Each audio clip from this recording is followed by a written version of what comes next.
तस्नीम हैदर नवाज शरीफ के बहुत करीबी साथी हैं। इनका बयान अहम है। फवाद चौधरी ने सुप्रीम कोर्ट से फौरी अस्पद नोटिस लेने की अपील कर दी। बोल न्यूज़ से गुफ्तगू में कहा, तस्नीम हैदर ने संगीन इल्ज़ामात लगाए हैं, तहकीकात में शामिल किया जाए। लंदन में भी कोई ऐसा इल्ज़ाम बड़ा सोच समझ कर लगाया जाता है, क्योंकि वहाँ कानून की हुक्मरानी है। इनके पास सबूत हैं, तभी तो बात कर रहे हैं। शेख रशीद कहते हैं, इमरान खान पर कातिलाना हमले और अरशद शरीफ कत्ल के मंसूबे के एतराफ़ ने जल्दी पर तेल का काम किया।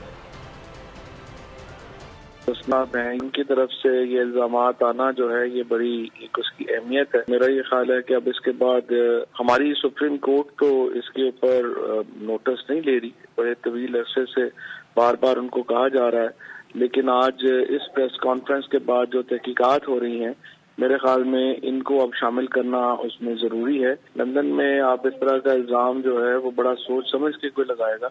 अगर उसके पास एविडेंस है तो उसने ये इल्जाम लगाया है, वरना वो कभी इस एक्सटेंट पे ना जाते। जो हकीकत है, अरशद शरीफ को कत्ल किया गया। जो हकीकत है कि इमरान खान को कत्ल करने का मंसूबा था, उसकी जान बच गई।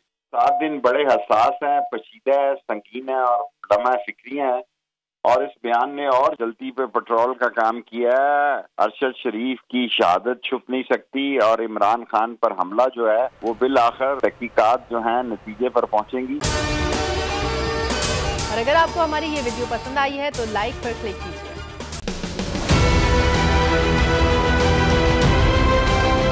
बोल ने हमेशा हक और सदाकत का साथ दिया, सच के साथ खड़ा रहा।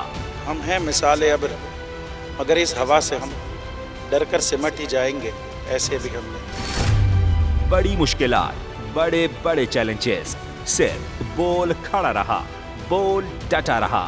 है उसकी आदत डरा रहा है, मेरी फितरत डरा नहीं हूं मैं, और ये ईमान की ताकत की वजह से। सहाफत पर जब भी कड़ा वक्त आया, सिर्फ बोल खड़ा रहा, आवाज उठाता रहा हकीकी सहाफत के लिए। इंशाल्लाह अल्लाह बेहतर करेगा, हक बातिल पे गालिब आके रहेगा।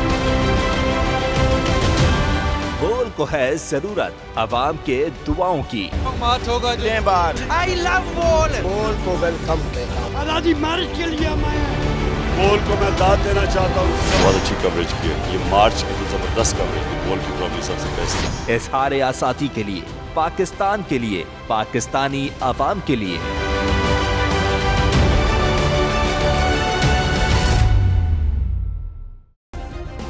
सब्सक्राइब करें और बेल दबाएं ताकि कोई खबर रह न जाए।